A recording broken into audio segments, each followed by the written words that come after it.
আনুষ্ঠানিকভাবে শুরু না হলেও কোরবানির পশু আসছে রাজধানীর অস্থায়ী হাটগুলোতে। গাবতলীর পশুর হাটে আছেন সহকর্মী আরিফুল ইসলাম, সরাসরি তিনি আমাদের সাথে যুক্ত হচ্ছেন। আরিফ, নিশ্চয়ই শুনতে পাচ্ছেন, হাটে পশু কেমন দেখতে পাচ্ছেন? কারণ আমরা শুরুতেই বলেছি যে আনুষ্ঠানিকভাবে এখনও তেমনভাবে জমে ওঠেনি। ক্রেতাদের উপস্থিতি কেমন দেখছেন? এবং নির্দিষ্ট করে আরেকটি বিষয় জানতে চাই, চাঁদাবাজির কোনো অভিযোগ পেয়েছেন কিনা? পথে গরু আসার পথে কোনো ধরনের চাঁদাবাজি ঘটনা ঘটেছে কিনা? রঞ্জন, শেষ প্রশ্নটাতেই আমি উত্তর দিতে চাই। সেটা হচ্ছে, যেটা করলেন চাঁদাবাজি বিষয়, এখন পর্যন্ত কোনো প্রকার অভিযোগ আসেনি। তবে আনুষ্ঠানিকতা যে বিষয়টি, সেটা কিন্তু 13 জুন থেকে আনুষ্ঠানিকতা শুরু হবে কেনাবেচা। তো সেক্ষেত্রে গাবতলীতে ইতিমধ্যেই দেশের বিভিন্ন প্রান্ত থেকে ব্যাপারীরা তারা কিন্তু গরু উঠিয়েছেন, ভরে গেছে বলা যায়। তো সেক্ষেত্রে কেনাবেচা যে জমে ওঠা, সেটা কিন্তু এখন পর্যন্ত হয়নি। তবে কিছুটা ব্যতিক্রম আছে গাবতলী হাটে। আমি যদি দেখাতে চাই, এই যে সেই সাদা গরুটি দেখতে পাচ্ছেন, এর নাম হচ্ছে, যিনি মালিক আছেন তিনি নাম দিয়েছেন পরিমণি। আসলে একটু জানবো যে পরিমণি নামটা কেন দিয়েছেন এবং কি কতজন, আমাকে কিছুক্ষণ আগে কিন্তু বলেছিলেন আসলে তিনি যে 50 জনের মতো বুকিং দিয়েছে। একটু জানতে চাই, পরিমণি নিয়ে আপনার কত টাকা দাম তুলেছেন বা ক্রেতারা আসছেন, কার কাছে আসলে তুলে দেবেন? মানুষ তো কথাই বলে যে ভালো মেয়ের জন্য ভালো ছেলে, এই জন্য আমার ভালো গরুর জন্য ভালো ক্রেতার ভাই চাই।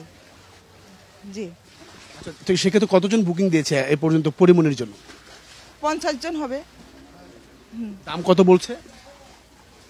অল্প কিছু লাগে বাজি আছে। কত টাকা চাচ্ছেন আপনারা পরিমণির জন্য? আমি চাচ্ছি 1,70,000। কতদিন লালন পালন করেছেন এই পরিমণিকে? প্রায় 2.5 বছর। কি ধরনের ব্যক্তির কাছে এই পরিমণিকে তুলে দেবেন?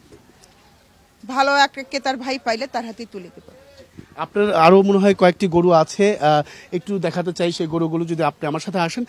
সেক্ষেত্রে রঞ্জন, এখানে তিনি আসলে পরিমণির প্রতি যে ভালোবাসা, লালন পালন 2 বছর ধরে তিনি লালন পালন করেছেন। এই ভালোবাসাটা কারণেই মূলত হচ্ছে, যেহেতু সাদা একটু দেখতে সুন্দর, সেই কারণে কিন্তু তাকে পরিমণির নাম রাখা হয়েছে। এর পাশাপাশি সাকিব খান, এখানে যে গরুটি গোসল করানো হচ্ছে, তার নাম সাকিব খান দিয়েছেন। একটু আপনার কাছে একটু জানতে চাই যে এইটা সাকিব খান কেন দিয়েছেন এই গরুর নামটি, বা কত টাকা দাম বলছেন, মাংস কতটুকু হবে একটু মাংস তো 12 মনের কাছাকাছি আছে, 12 মনের উপরে আছে। নাম কি দিয়েছেন? সাকিব খান। কত টাকা চাচ্ছেন? 5.5 লাখ।